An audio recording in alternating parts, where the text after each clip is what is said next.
I'm Patty Salkin, Provost for Touro College's Graduate and Professional Division and former Dean of Touro Law Center. And I'm joined by a trailblazer woman in legal education, Joan Howarth, who, among other things, was most recently the visionary dean of Michigan State University College of Law. Thank you, Joan, for joining us and for sharing your story and your journey from childhood to adulthood and how the law and legal education became a central part of your professional identity. Thanks, Patty. It's an honor to be here. I'm excited. That's terrific. So I read that you were brought up in New Jersey. Is that where you were born? Is that where you spent the early parts of your years? I grew up in Chatham, New Jersey. My sisters and I had some of the same teachers my father had in suburban Chatham, New Jersey, yeah. So we were very stable in a town where my father spent his entire life, and I spent the entire time of my So your family was well known in Chatham? Well, yes, absolutely. It was my grandparents had started a church, the Episcopal Church, not an odd little church of Howarth, but one of the main ones in town, and it was I was very lucky in so many ways in that kind of a place to be able to grow up in. Was it suburban or rural? Suburban. It had all the advantages of a privileged upper middle class community. It had the disadvantages in terms of extraordinary It was a white place, right? There were. It was white, and during being even a 10-year-old, a 12-year-old during those years, I was born in 1950, the problems of that and the de facto enforcement and policing of that was very obvious. And so it was so for example, my 6th grade teacher in a high-powered, wonderful, I got a great education. I remember being in the first semester of law school, and I thought, I actually was well prepared by all that sentence diagramming that we did in 5th grade. I'm going to do this well, and I thought it was, Washington Avenue School, right? And that's true. It's also the people, those same really smart, wonderful women who taught me, who, when somebody said, how come all of us are, at the top of the Iowa Basic Skills scores, right? If we're all up here, why is that? And her answer was, because the people in the South aren't as smart. So, and that was a more benign version of this sort of world we were in, which was wrong in so many ways. Were you aware of it when you were young, when you were in elementary school? Were you aware that the community was kind of insular? Yeah, and even as a kid in some ways, and certainly by the time I was in junior high. I mean, part of it is my parents were a sort of an odd, I think a fairly small demographic, which is Republican Unitarians. So on the one hand, they were Republicans in a Republican town. That was almost as much a social thing as anything, or just a sort of they're with the crowd. On the other hand, we went to the next place that was a little bit more, it was bigger and a little more cosmopolitan than the next town over, slightly more. And so we studied napalm in Sunday school and things like that, and that was helpful for my sense of values and identity. Did your parents have a college education? My mother did. My mother, who was just super smart, my mother went to Smith College at age 16, somehow having finished high school early, and being a little bookworm, and did very well there, and was of an era in a world where she never actually had paid work, other than when she graduated, her father would not let her take the job that she had gotten in the federal government, because he said, no daughter of mine will ever work for FDR, and instead she became the assistant corset buyer in this small chain of, he was kind of a self-made, very successful man, small chain of department stores in Massachusetts. So it's not that he thought that women shouldn't work, it's that he didn't want her to work in a particular He wanted political her, administration. he wanted her at a, what seems to me to be an absurdly funny position, probably made up, right? Assistant corset buyer for this little bookworm from Smith, right? It was, you know, but anyway, my father, slightly different. His world that he came from was more college educated. His brother, his cousins, but just he was more complicated. He did about, I don't know, a month at the local college and then joined the Army. But in our town, if you ask the average person, they thought Sam Howarth went to Princeton. So it was sort of, he had the air of that in a kind of purposeful way. Right. And so what did he do when he came back? He worked for his uncle in a family business in which, that's what he did until he was at age about 60, laid off. But he worked in a family business that kind of then got sold, and I was thinking really recently, he was really unusual in that he was a gifted parent who had that as a key part of his identity and was pretty casual about his professional identity. Right. And so was he equally supportive as your mother in terms of you pursuing higher education? Oh, absolutely. But again, I think for him, it was more of a social status thing. Right. So it was important to go to a good school for college, for example, but nobody said a word about the fact that my grades were horrible, right? I mean, somehow it was an odd thing, really. It was not the intellectual work. So you mentioned you had have a sister? Mm-hmm. Two sisters. Two sisters? Yeah. And what paths did they choose? So my older sister, with whom I was extraordinarily close and have been most of our lives, and are now, was 1 year ahead. She was a total bookworm, you know, one of the people who was maybe going to be the valedictorian, you know, studier, and we were very close. She was just a year older, and then I have another sister who's 3 years behind, and still close. So you were sandwiched in the middle. Sandwiched in the middle, and you know, my father was a good guy. There was nothing. You know, we all found plenty of things to complain about, but never once did any of us have the idea that somehow there was anything wrong with having 3 daughters. That's great. So as you continued through, you know, you talked about one of your teachers in elementary school that made a lasting impression. You remembered what you learned by the time you got to law school. When you got to, you know, junior high school, did you get involved in any clubs or activities, or were you doing anything in the community? Sort of what were your influences then?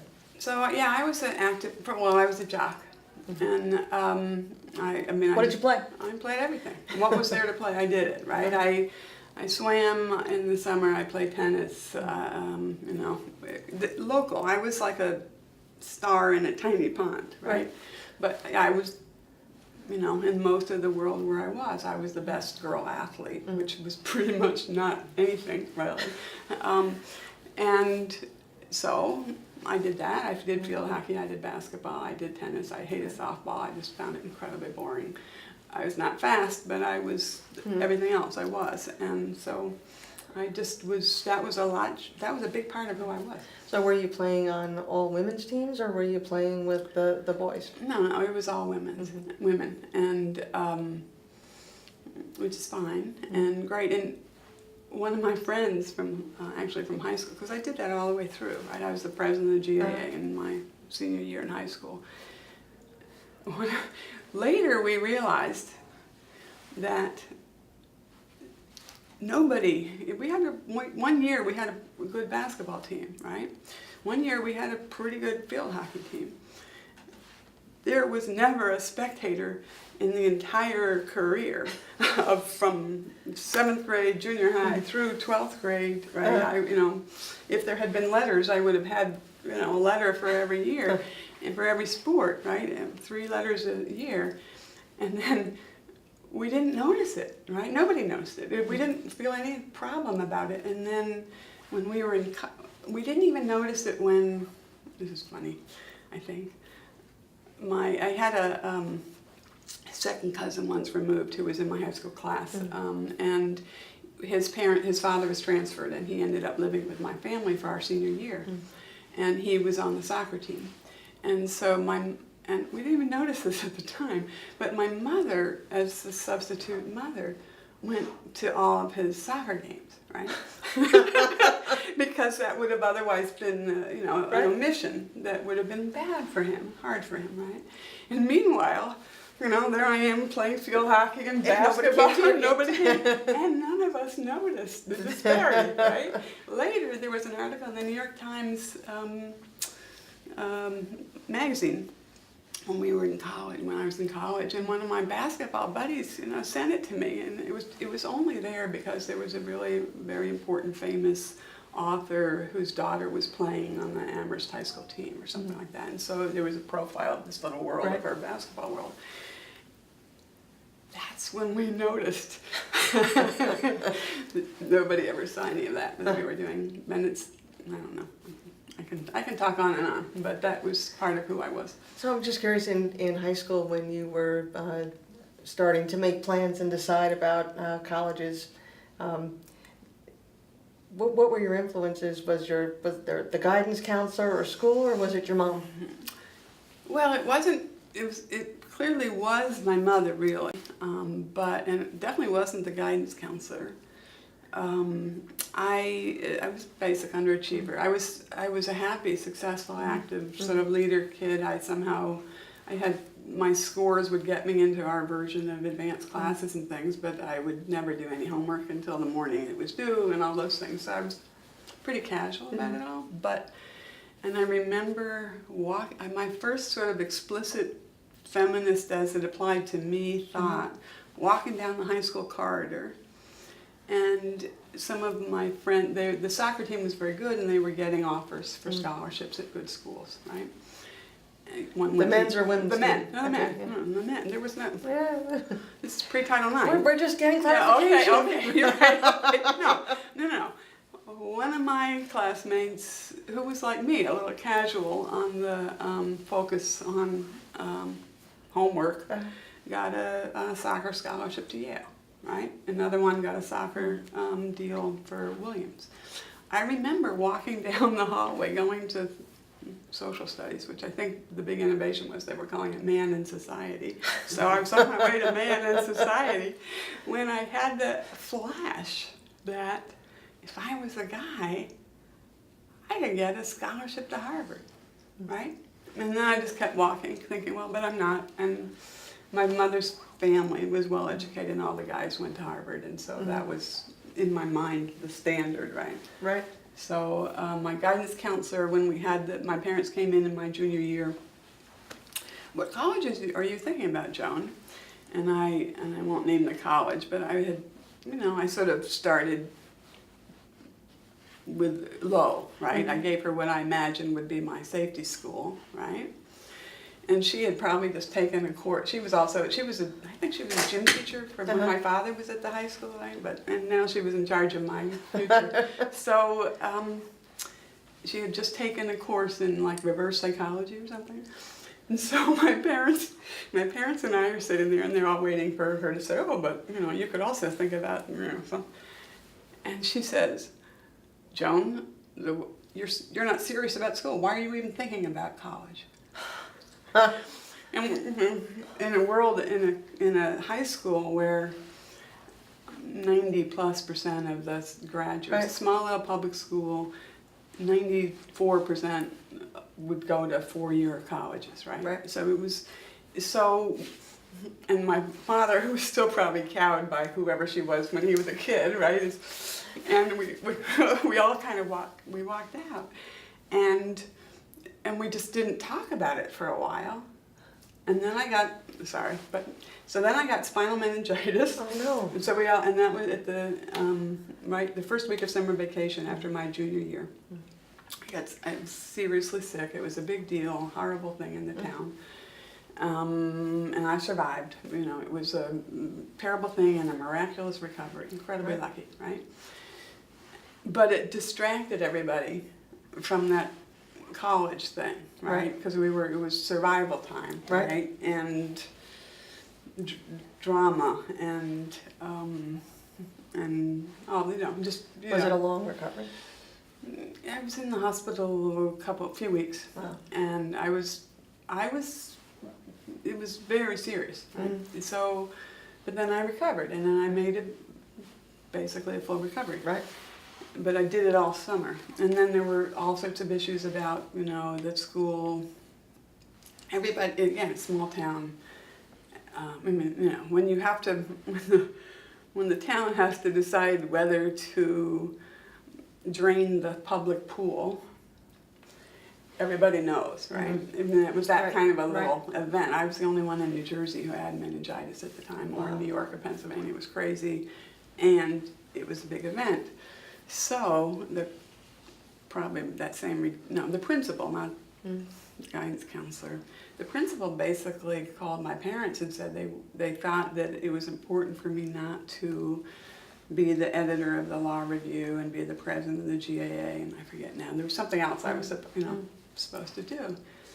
And and my parents said, they were, I know, and of course I was mainly trying to get back to being able to do my sports. And my parents said, well, to me, what do you think? And I said, well, that's what I love doing. Why would we stop that until I can't, what's the harm, really? What's the harm if a week into being the editor of the yearbook, I quit? Really? So anyway, my parents said, no, you need to do this. But the point of all of this is they never mentioned college still. We're now starting my senior year in college. In high school? In high school. I mean, senior year in high school, right? And I'm in this world where it's absolutely automatic, and yet for some reason, this odd set of the misguided guidance counselor and the illness had wiped it all out of what should have been happening. Right. And I was sort of in the back seat on my sister's college tours and all that typical stuff. Right. And so then what happened is I got a call in class to come down to the principal's office. They came out with the National Merit Scholarship things. I was the only one in the class who was a National Merit, semi-finalist or whatever it is. But you weren't a serious student. No. And so I'm getting, congratulated, happy, right? And the same guidance counselor and the principal and the guidance counselor, and the principal says, well, where are you thinking about college? And I just said the first thing that seemed good that popped into my head, and was mainly just mad at this woman, right? So I say Smith College, and she says, that would be lovely, dear, right? And so I go home and I said to my mother, well, here, first of all, there's this national, that's good. And I was thinking about Smith, and she's like falling over thrilled. That's right. It was the last week for early decision. We whipped it out, sent it in, and that's what I did. So that's great. It was great, and also completely ridiculous when I think of all the stress and problems that young people today go through, and just the sort of the easy glide. Right. So do you think that you had, from being in the back seat for your sister's college tours, were you really interested in Smith? Was it just that your mom went there and you thought of it because it was a good school? Do you have any regrets, or did you like your time there? No, it's great. I loved it. But it was completely about telling off. It was my idea, because of my mother, of the best of them. Right. And really, my idea of the best of them was Princeton or Harvard or the ones. But I knew that I couldn't say Radcliffe, because first of all, it wasn't even really, in my mind, it wasn't even really Harvard. And it wasn't the same that it is now then. And so I just said that whatever I thought of as the most fancy, elite, Right. Screw you, Mrs. Smith answer. So before we get to Smith, when you were in high school, that junior, senior year, did you have any idea what you wanted to do career-wise? Did that influence anything? Yeah, I sort of had 3 ideas that would roll around. No, I had 2 ideas in high school. One of them was, I'm sorry to laugh, but to be a gym teacher. Right? It's sort of, women were teachers, right? Yeah, right. And I was this jock, and I loved it, right? And that's what actually my closest friend became, right? And it wouldn't have been a bad. It was. I mean, it's just funny as a lesbian that was. As someone who didn't know she was a lesbian, I was stereotypically doing this path that was. But anyway, so a gym teacher or a Unitarian minister. So. And at that time, I was not thinking about law at all. It turned out, I found out later I had been thinking about it in high school. In grade school. But that went nowhere. And Did you know any lawyers growing up?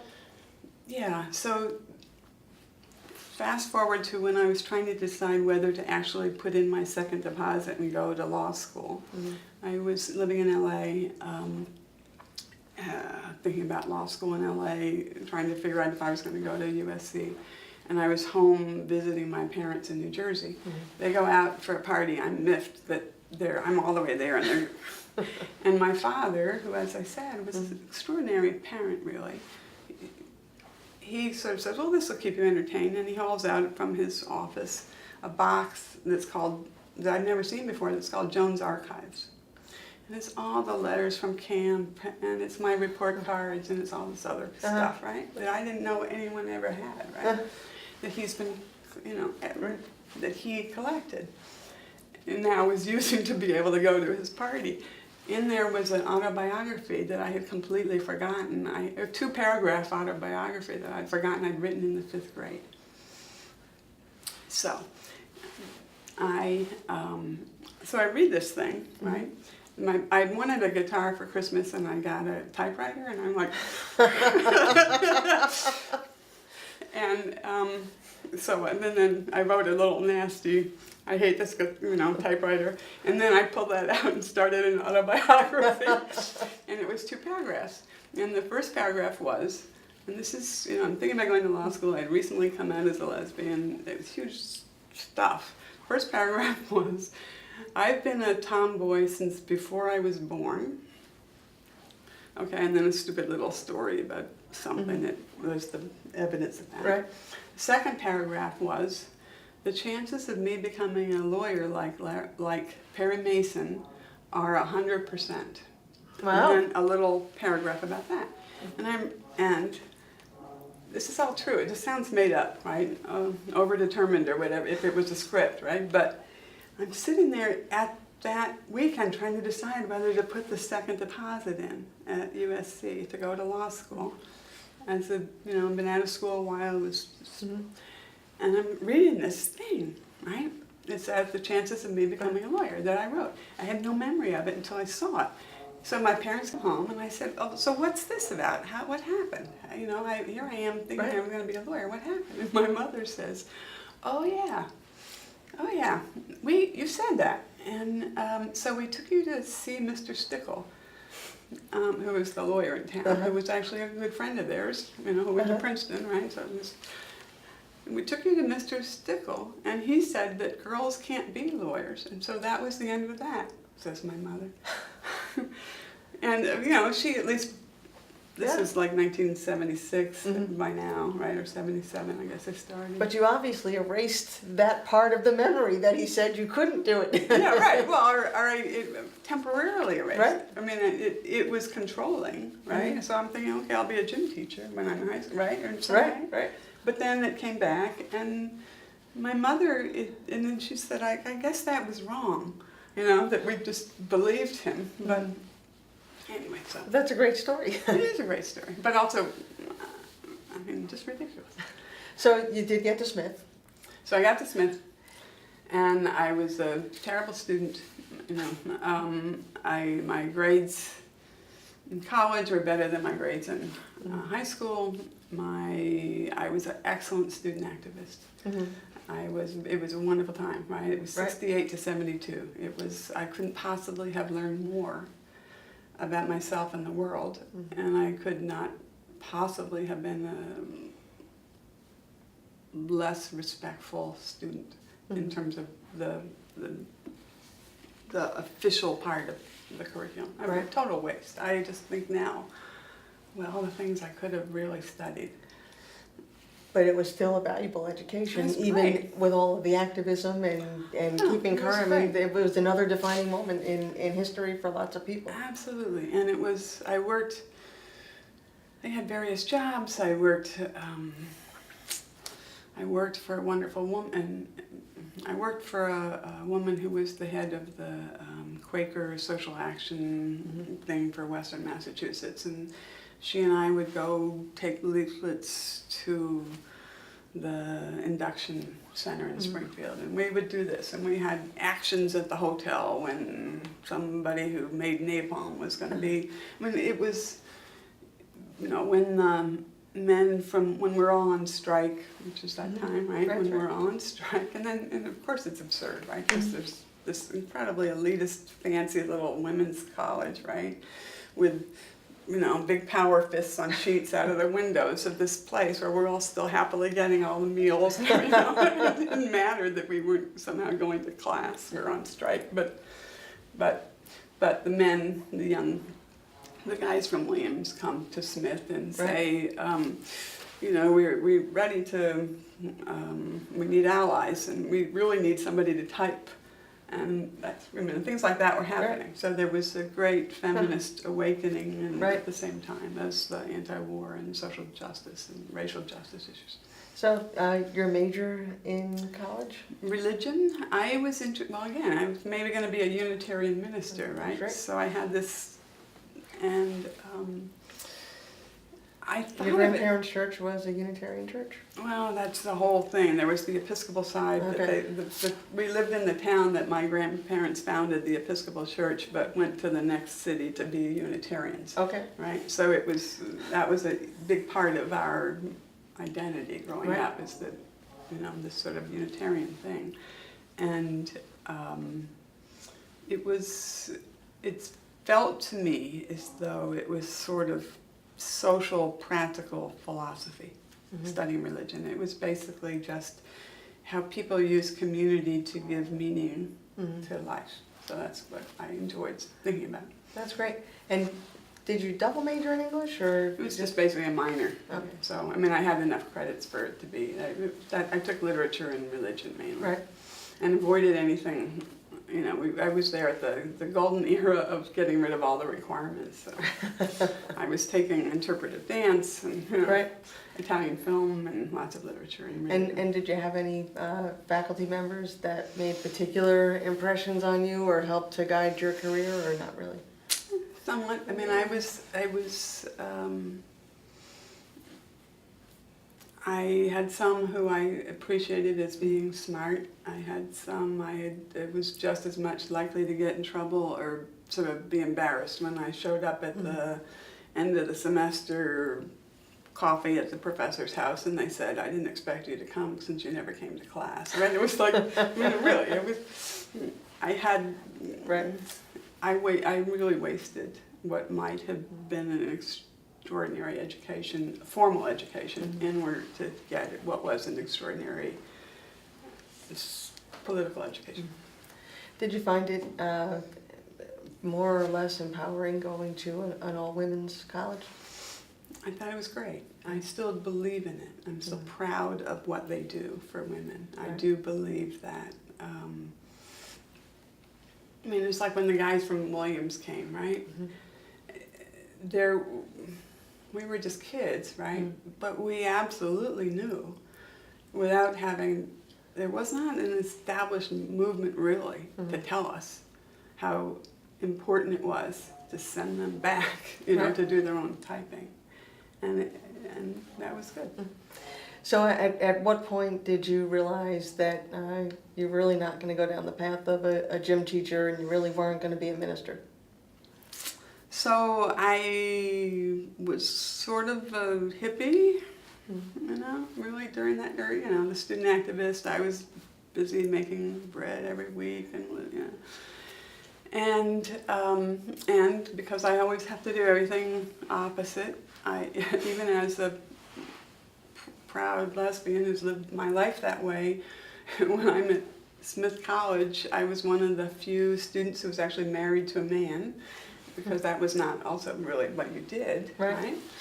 But I was in love with a wonderful man who, in fact, became an Episcopal priest, and that was also, we shared some ideas that religion and social and progressive social values could be connected. Right.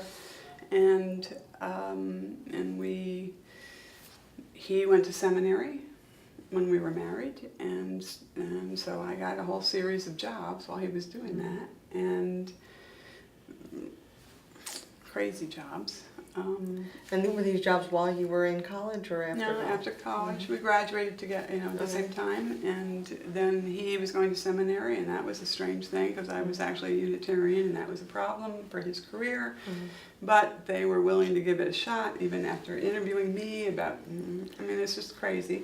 And where I'm there in my granny dress, and because I'm a hippie, so there was a lot odd about all that, but he was wonderful and we were very close, and so it was in a sense easy for me to get these, and life was cheap, we could do it. Where were you living then? Alexandria, Virginia. So I was in a pattern. I quit my job every June because it seemed like that was time for something different in my head, right? So I was the assistant teacher of 2-year-olds in a daycare center. I loved that. I got promoted. I was the teacher of the 2-year-olds. Okay. I did an after-school program and a housing project. I was the assistant manager of a used bookstore. Then the best last job, the last year that we were there, I was the Washington office director for the Women's International League for Peace and Freedom, which was, an old left women's, it was founded by Jane Addams, and at the time I was doing it, it was basically very much old left, older women activists from, who had a huge agenda. And so what kind of things did you do there? Well, were you organizing events? Were you doing advocacy? I was, to the Hill? Right, so, yeah, I was going to the Hill, except what that meant. The office was in the basement of a building right across the street from the Supreme Court. It was in more innocent times, so there was none of all that security apparatus that's there now. And it was right next to the God Box, which was what they called I think Methodist, or somebody owned a building right there on the corner that was all the sort of social justice kinds of religious that were all there. And then we were in the basement sharing an office with Women Strike for Peace in the basement of this little townhouse. And my job was to find out what was happening legislatively on the top priorities, of which there was it was probably like 35 things, right? The top legislative priorities of the Women's International, really, what isn't in this, right? Women's International League for Peace and Freedom. So it was civil liberties, and it was foreign affairs, and it was war, and it was selling arms, and it was just everything that any left women would have some concerns about. And it was great because I would publish newsletters and special action alerts, and so I would just work with aides to find out what was happening, and then write and send out to this network of the people who were out there, You feel like you were being taken seriously and respected by the aides and the people that were working on the Hill? Because, of course, I don't imagine you ran into many women. No. In fact, I don't really remember because, of course, I was paying no attention in high school. But is it Julius Caesar that has the lean and hungry look. Right. Okay, so that's, I got what that was about, dealing with all those aides who were a little bit, men a little older than me, usually. Some of them were great, right? Mm-hmm. But I loved the policy stuff, but I did not like at all the feeling, the raw ambition of the people who weren't, they weren't that much older than me. Their values in politics, in a sense, weren't all that different. But the raw ambition of it, I really did not like. And I got to testify in front of through a series of accidents. I was completely inappropriately testifying in the Senate Foreign Relations Committee on whether or not we should sign a treaty with Spain. Because, somebody else the director was supposed to do it, and it was one of our 135 important issues, and somehow nobody else would take the no side, or something. I did it. That's great. Yes, it was. And Senator somebody or other was one of the big shots, right? If I could remember his name, we'd all remember it, right? And what I remember from that was, first of all, of course, they, let me do my thing, and then I'm gone. And the guy before me was a Basque nationalist guy. And he comes in and he's doing a very serious, and then, first of all, I know nothing about foreign affairs really, and it was crazy that I was there, but he comes in and says, this is our situation, this is a repressive regime, we are, right? Very serious, very powerful, right? Professional, respectful, powerful message that was also from the heart. And Senator whoever, who was, one of the decent ones, kind of leaned down and said, "You fellas take this kind of seriously, don't you?"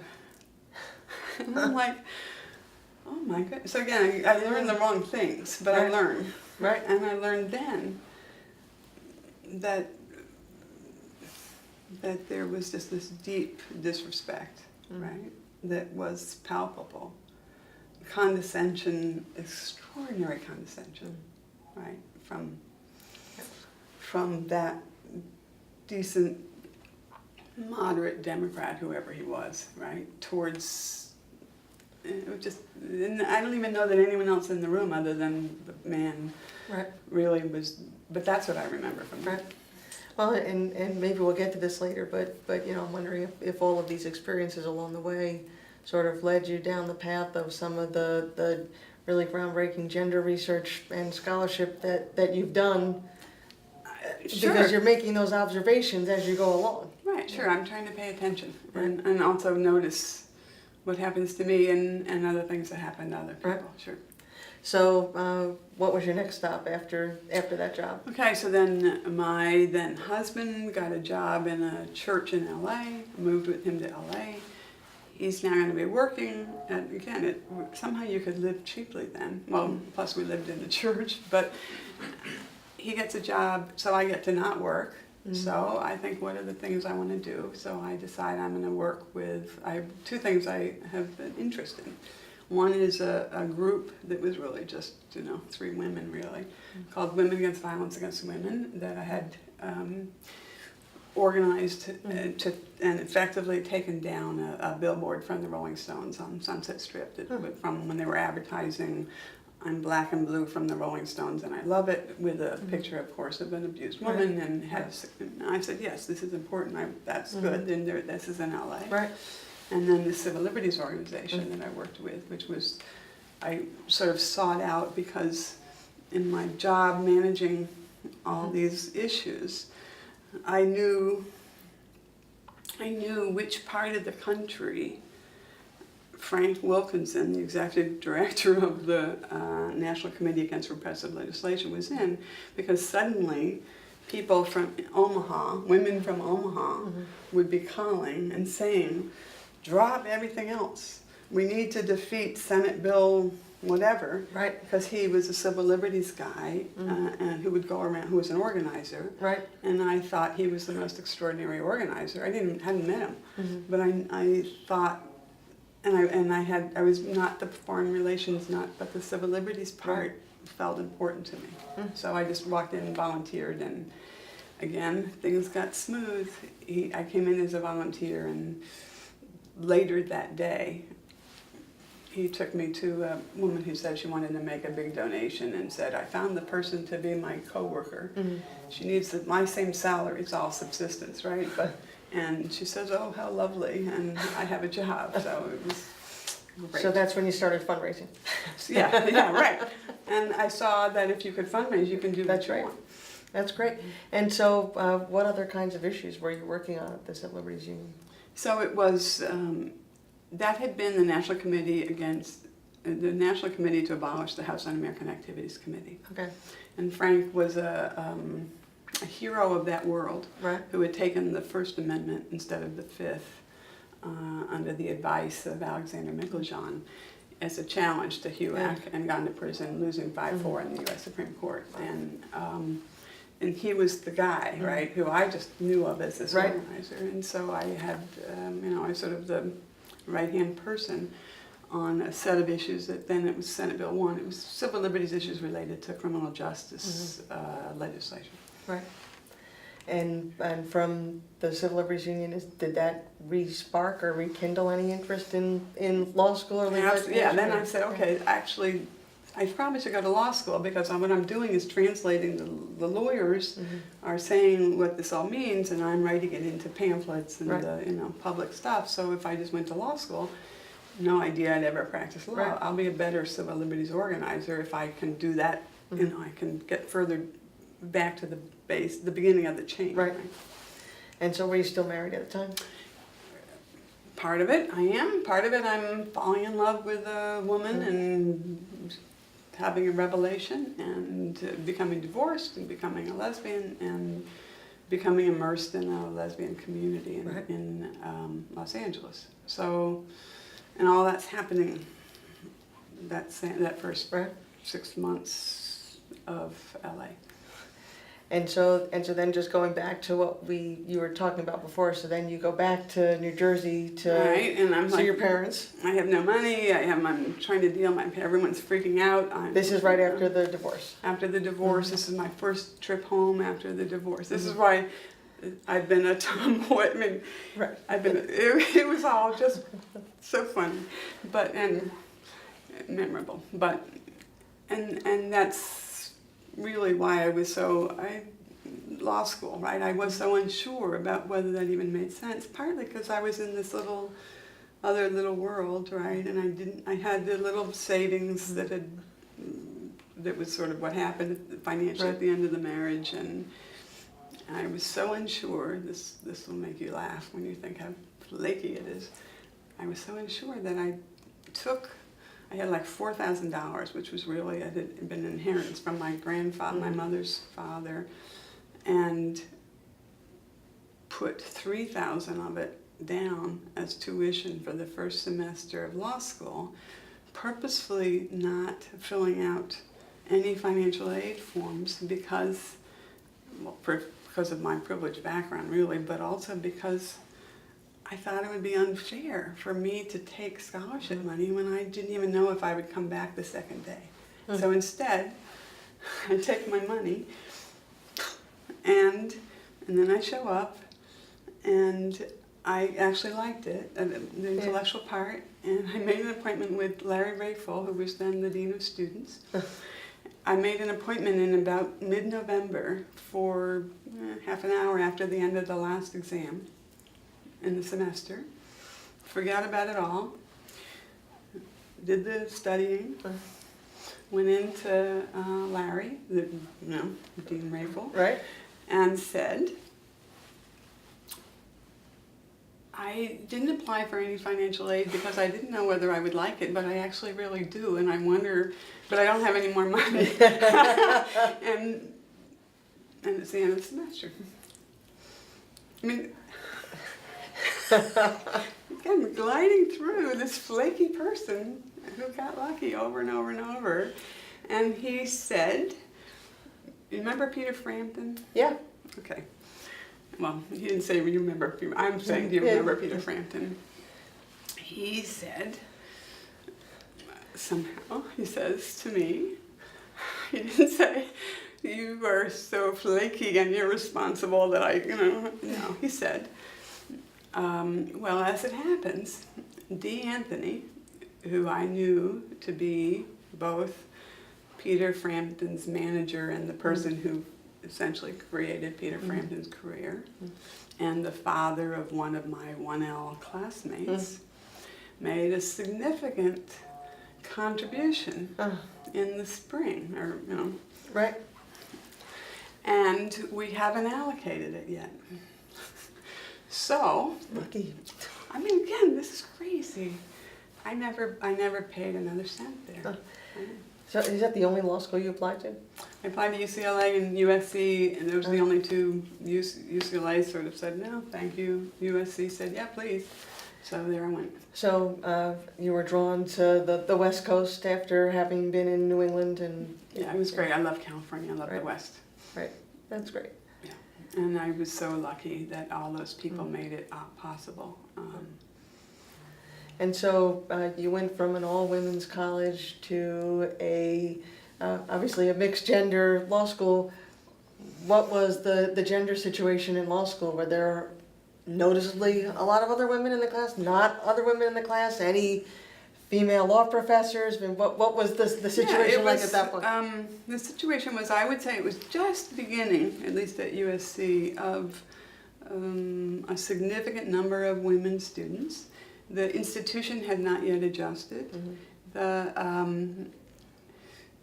My torts professor, who was a very pleasant man who was trying to do his best at the paper chase thing, he would be doing his thing, and women would start crying, and he would feel bad, right, but have no, and so part of it was I think, it had become, by 1977, it was, you didn't have to be a real staunch pioneer, you didn't have to be a feminist. There, I had been out a few years, I was a little older. A lot of my classmates, you could be someone, you could be a young woman who kind of could fall into it in a way that you couldn't possibly have fallen into it. Right. So you didn't necessarily come in with the idea that it was a big thing, right? And you weren't, and you were more, you might have had, I don't know, you might even have had sort of, which many of them did, sort of more sorority background, right, than frontline activism or something, and they were not used to, and none of us were used to that, right? But they didn't have some notion that what they were supposed to do was toughen up, and they had instead and it was bad, and that happened. Were there any female professors? There was one woman on the tenure system who, during my time there, did not get tenure, and was so isolated that even though I never had a class with her, somehow or another, I remember very much a conversation with her in which she's unloading. Right. There was a wonderful, wonderful woman dean, Dorothy Nelson, who was later then on the Ninth Circuit, and just an extraordinary woman, extraordinary person. There was a woman head of the legal writing department who, in our the legal writing program that was done by the librarians, third week of law school or something, the head librarian is saying, and it was Mary Ellen Meg Gale, who then later went to Whittier, and who was a sort of a national superstar in the ACLU world, which I happen to know. And the librarian said, and if you have a question, she's the director and our professor of legal writing, then you can ask Professor Librarian number 1, or Professor Librarian number 2, or Professor Librarian number 3, or you can always ask Meg. And you know, that was the kind of thing. Right. Here I am. I remember it. 30, however years later. So were the male faculty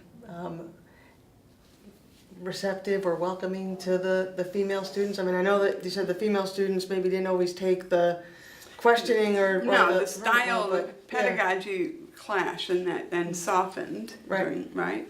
But I think that most. But did they talk to the female students? I mean, because in some schools, the female students felt like they were being ignored, and that the professors were only talking to the men. Of course, men dominated it all, Yeah. right? The male students and of course the male faculty. I certainly, my stance was, again, intellectually I loved it, but I told friends 1,000 times and it was partly about being a woman, partly about being being openly lesbian in a world in which there was no one else in the class who was that. Right. There was, it was a different time, Mm-hmm. and so I said, I loved law school. It was so important. Intellectually, I loved it, and this is the first time I actually was a real student. Right? I was just going to ask you. So, Yeah, so I when did. did you get to become a serious student? Yeah, right. I liked it, so I did it. There was no one else. It was all self-motivating for the Right. first time, right? So my grades in law school were much better than my grades in college, which were better, Right. But I also learned what it is really to experience social alienation, right? That's the other thing I learned in law school, which was it was just a weird thing to be this sort of lefty lesbian activist person with different goals and than everybody So else. did you feel like you didn't have a lot of friends, or No, was I it? had two friends, and I had, well, here's a good example. We started, of course, because I'm this feminist, right? And I'm also the yearbook editor or whatever. So we need a women's group, right? We need a women's Right. group. And there was no women's group, students group in the law school. So of course that's what you're going to do in of course, what else? Organize, I find people to do it. And then, my idea, because I'm immersed in this sort of lesbian feminist world, well, we probably don't want to be hierarchical, I say, and all the other women are say, well, yeah, you're probably right, but we'll need a president and a vice president, right? So we have it's all, and then, so somebody gets to be elected president, and then I'm saying, well, the first thing we probably want to do is, take a position on the Equal Rights Amendment, or on the ERA, and our newly elected president says, what's the ERA? Right? So it was that level, right? Again, and when I say sorority, I'm being serious, right? That was their idea of why you had a women's group. Right. And my idea of why you had was more the... So, I was off, right? And here's another story, just because it's so different now. Dorothy Nelson took us all to... she was happy that we'd started this women's group. So the officer, I don't know, I'm sure I was something. I don't know what I was, but I was an officer, so I got to go to dinner with the dean and whoever the person was who was our first speaker, right? I'm sitting there. Dorothy Nelson was at that time on the board of the Air Force Academy. And somehow or another, the dinner conversation, which is my moment of inclusion, Right. she says to us all how much, it's all interesting and how much she learns, and she really is. She's a hero, right? Yeah. And she says to us all that one thing she's learned, though, is that she'll never send her daughter to boarding school because of the big lesbian problem that they have at the Air Force Academy. And this is just sort of ordinary conversation with one of the finest women Did you challenge her? leaders. No, I didn't. And I couldn't even imagine, right? Because first of all, I'm polite and I understand. I was a president of the Girl Scout troop too, right? So I know I have a sense of propriety and decency and all, and I also knew I was very respectful of her, and I said something.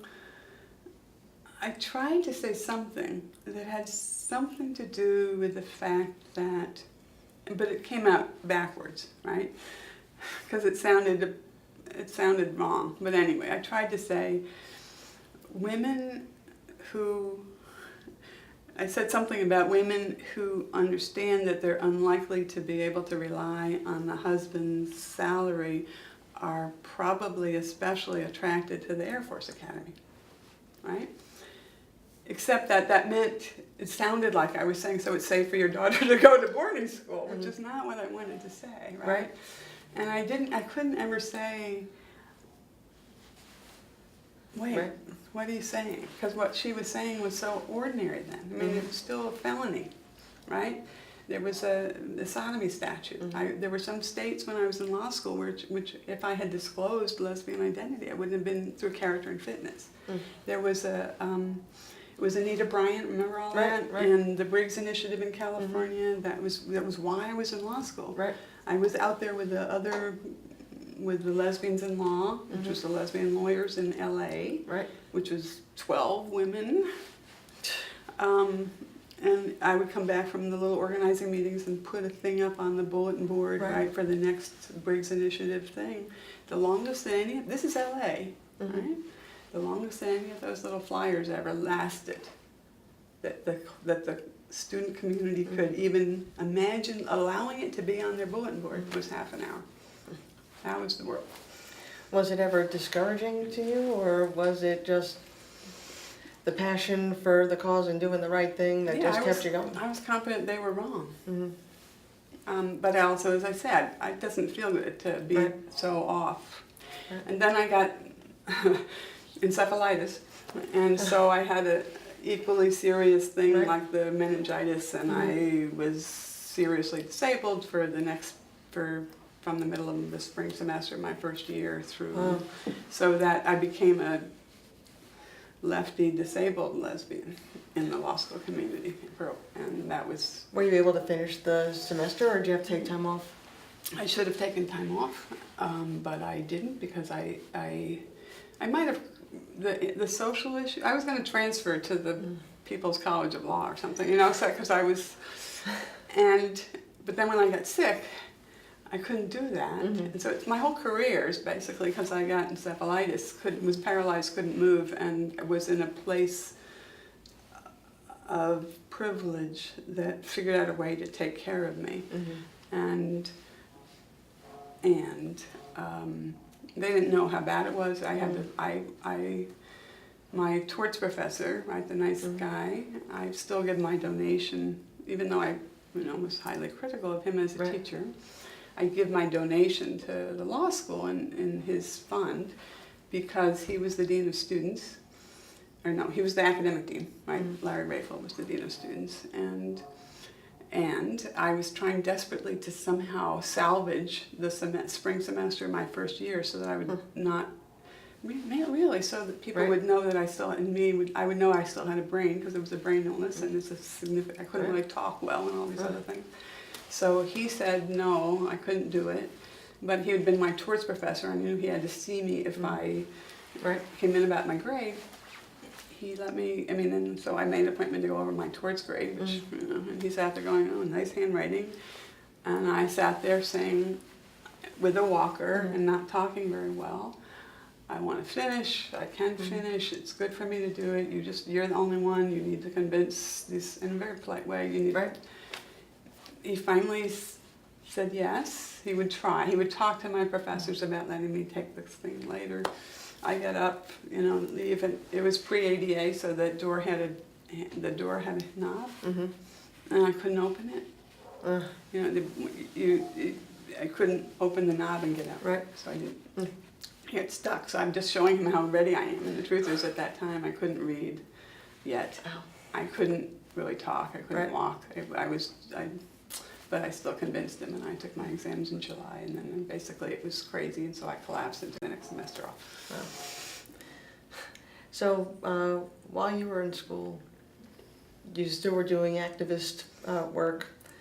Were you employed while you were in school? Did you have any experience in private practice, or did you all stay public interest? I worked for somebody I knew who was a criminal defense attorney. I worked in his office. I was most of my time when I wasn't being a student I had essentially a volunteer job as one of the leaders of Women Against Violence Against Women. So I did that.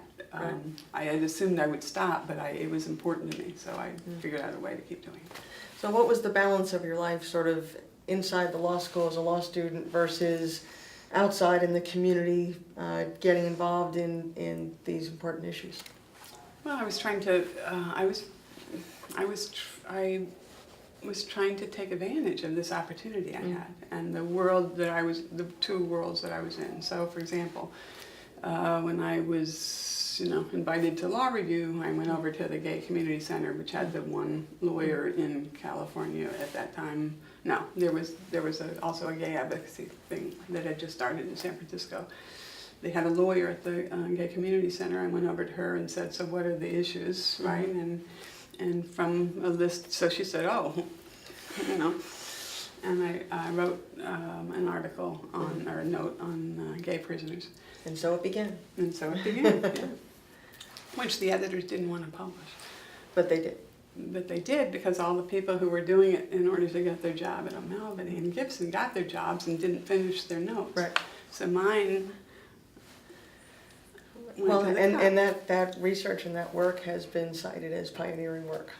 So. When I got to MSU, this is what's so amazing about having this long career. When I got to MSU, the law review, sorry, I can give you a long story about anything, so we're never going to finish. Okay, but this one is a good one. It's my favorite one about being dean. So the law review editor-in-chief says, come in and welcome, and so yes, and I pulled my, I have it on my shelf, right? That volume. Pulled it, came running in and welcome, yes, it's important, And Mafus, the editor that year, said, "And can you tell us anything, maybe personally, about your experience as on law review?"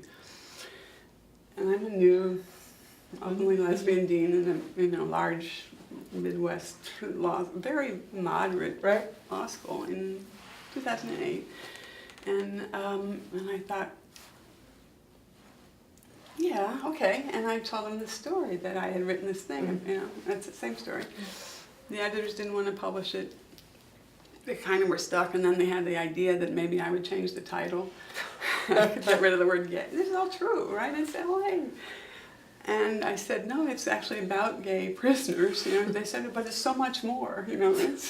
So anyway, and I just held on to it and did it. And so I get to tell the story as the new dean to the. And they're all, of course, by now shocked, and it became a kind of a ritual. Every year that I was the dean of the law school, I would come in, the new people would, this is the dean's welcome, and every year, as a part of the rite of passage, the new editor-in-chief would say, can you tell us something personal about your experience on law review? And I would say the same story. And say, we don't know what it is. Were they prompting you to say the same story? Yes, they were. Because, the message is, right, you don't know what it is that you're scared of right now, right? You don't know what it is, but there's something out there that you need to, this story maybe will help you to understand that in my case, it was cited in the Harvard Law Review, that little note that they didn't want to publish, and it was circulated against all copyright rules by an underground newspaper, a gay newspaper. It was serialized in an underground newspaper that had a gay insert that went to gay prisoners around the country. And it was also turned into a chapter in the leading loose leaf on the rights of prisoners. So your influence started as soon as you got really the platform as a law student to start publishing. And, well, I want to come back to sort of what you did right after law school, except that I also want to note that you had really an impressive portfolio of scholarship, of articles and books and chapters here and there in the books. Which pieces are you most proud of, and which ones do you think, or hope at least, have had the greatest influence? Because sometimes we write because that's our legacy. And so, what is it that you're most proud of and or most hopeful has made a difference or will continue to make a difference?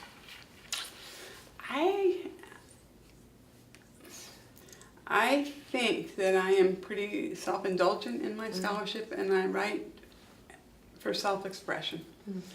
I'm not strategic. I think probably the most influence I'll ever have had was in that law review note that I had to fight, because it was, I think, actually, something I'm proud of. It was, I think, the second piece of legal scholarship on any gay issues. And I'm just this kid right there, you know. But anyway, I don't think that my work on gender and the death penalty has had any influence on anybody other than the few people who follow that.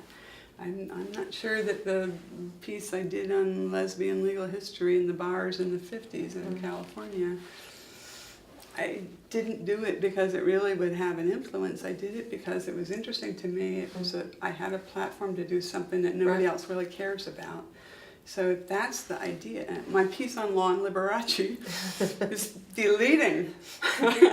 leading piece of legal scholarship on law and Liberace, right?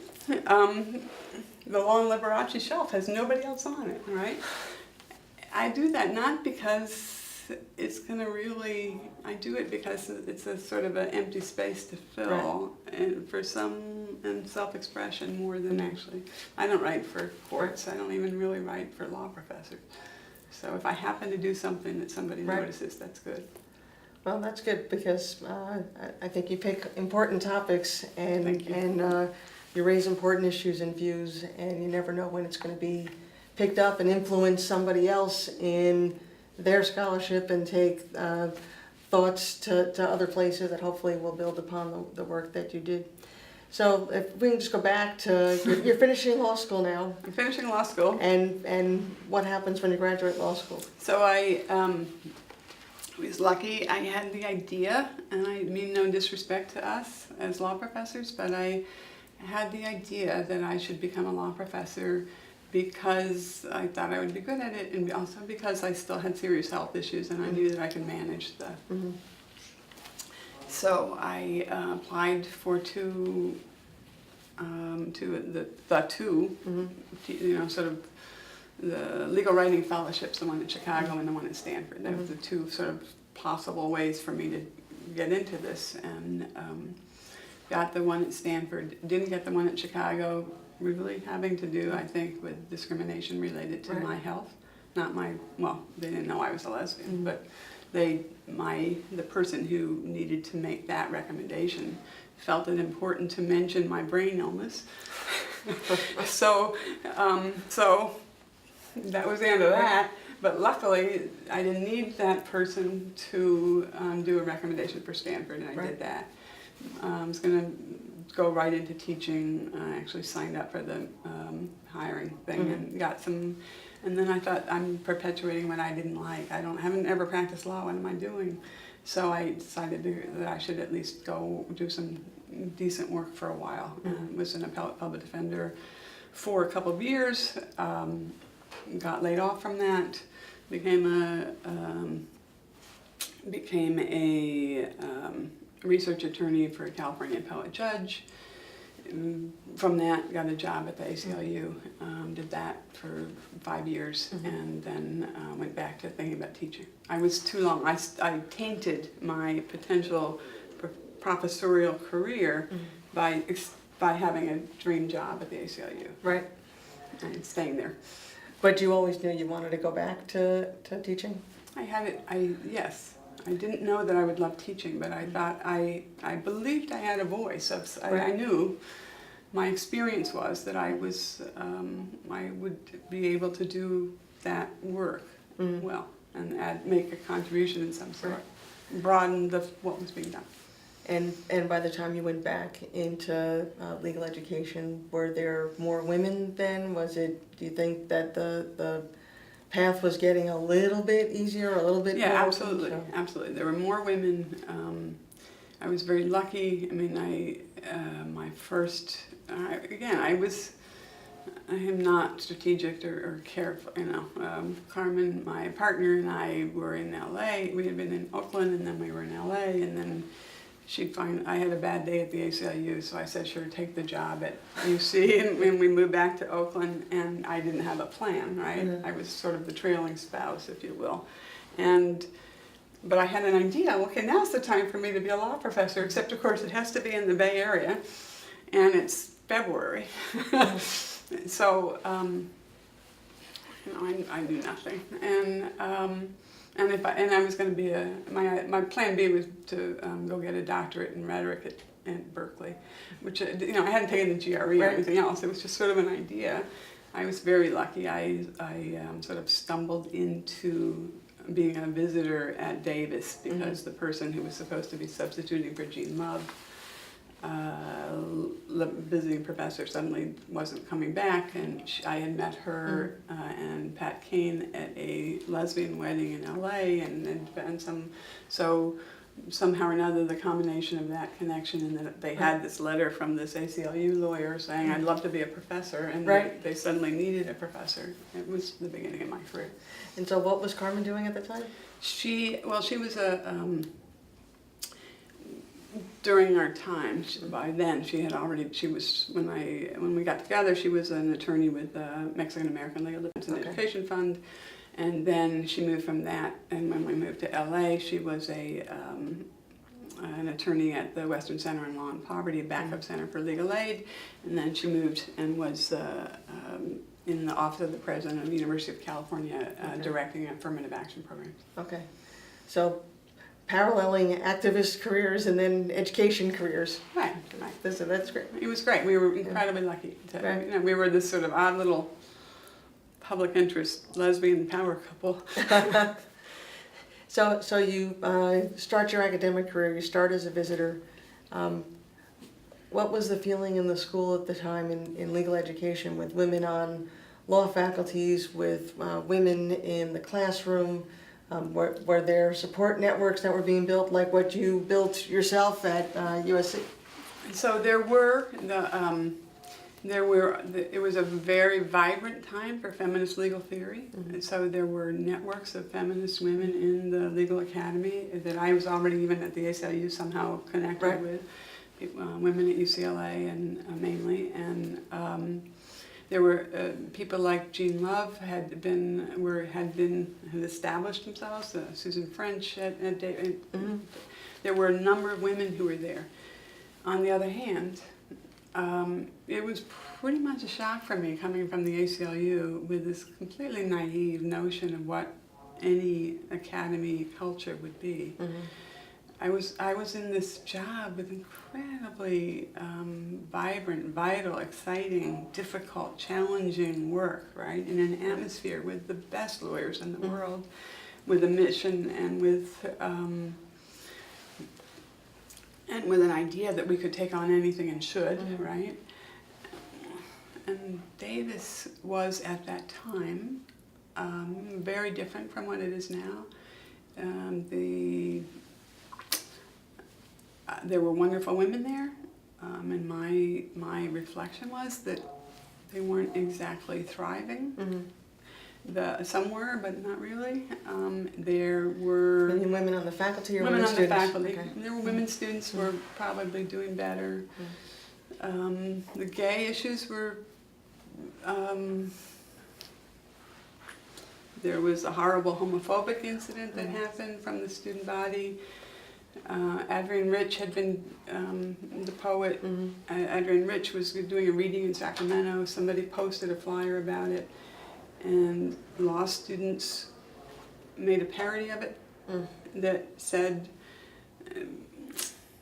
Adrienne Rich, noted pedophile, and then changed the words and put it up all over the law school, including in the carols.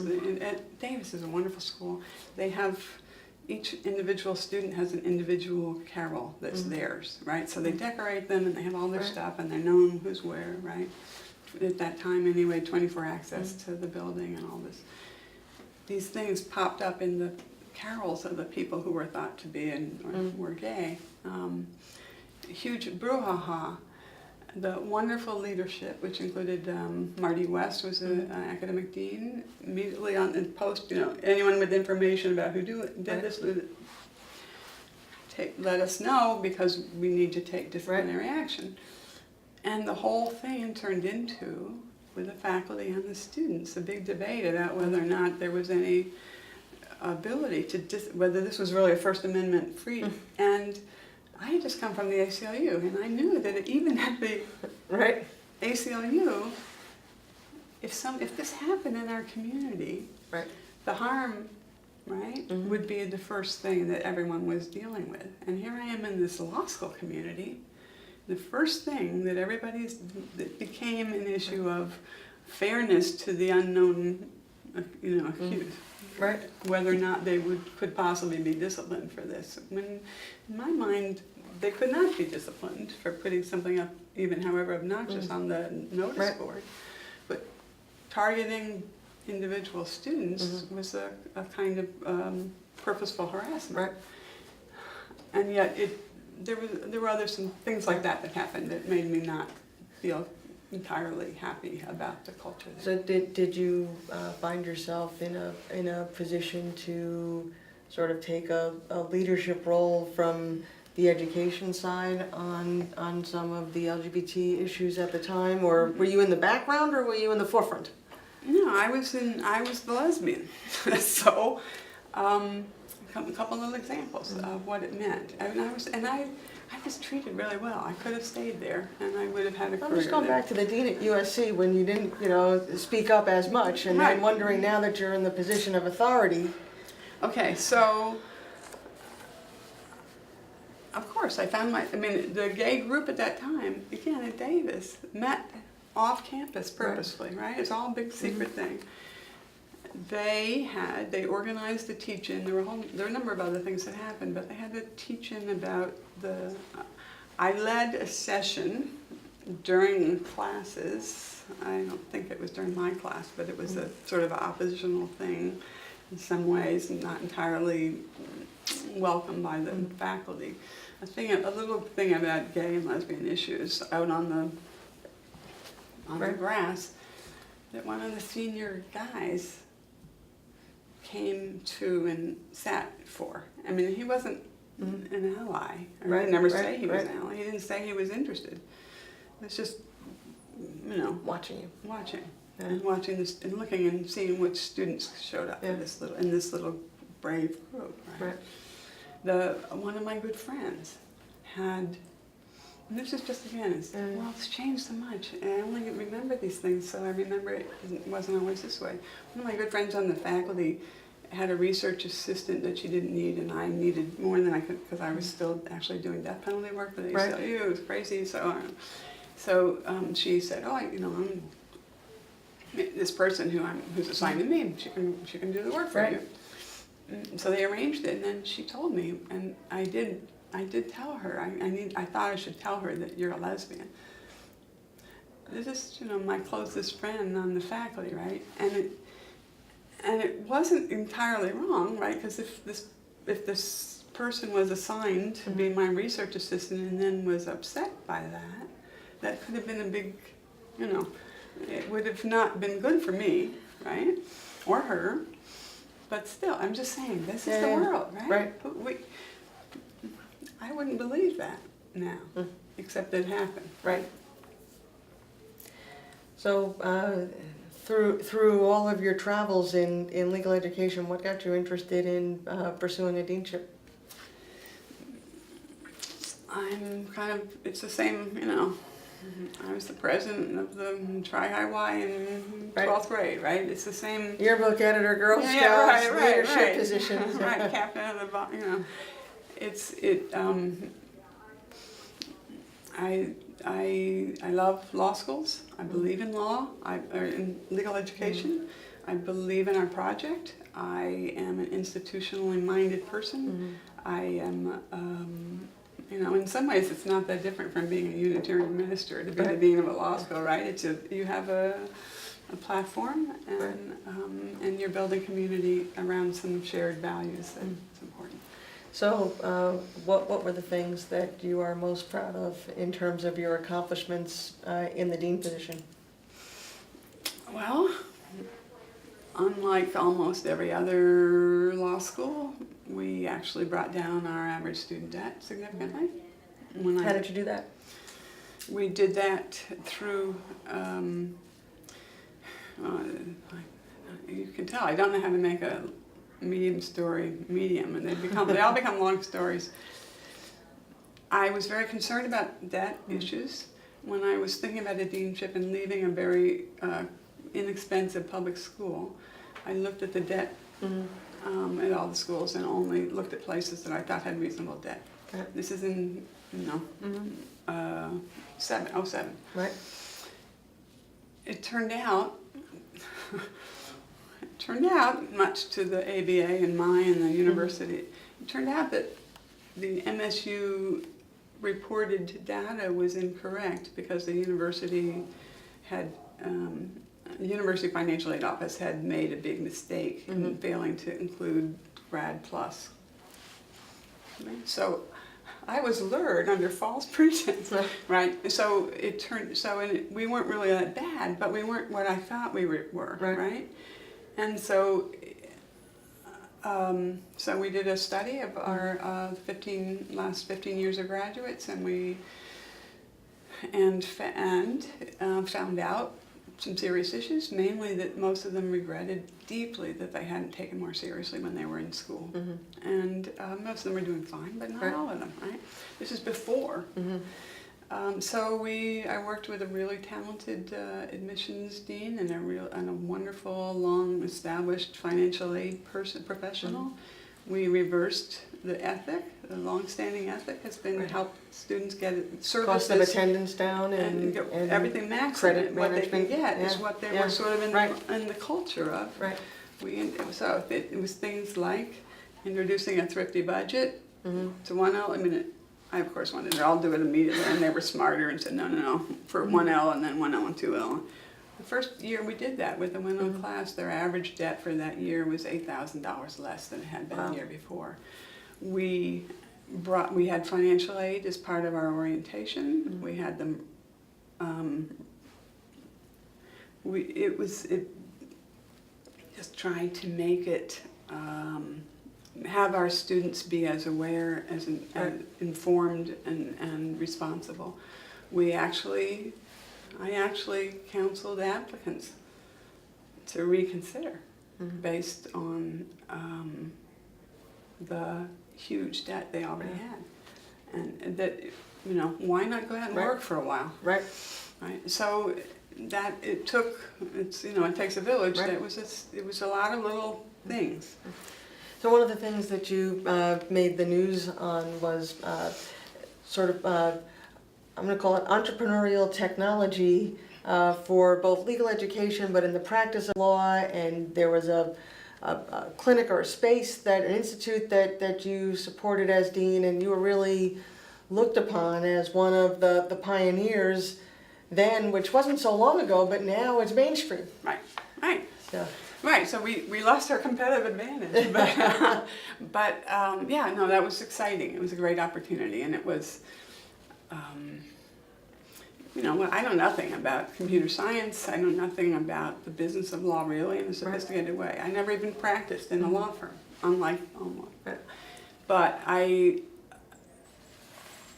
had a readiness to believe that we had to do something different to be keeping up. I mean, I knew the whole rest of the world was changing dramatically, and I also knew that. And I had an opportunity. I had Professor Renee Kanaki was on our faculty and had an interest in those things. We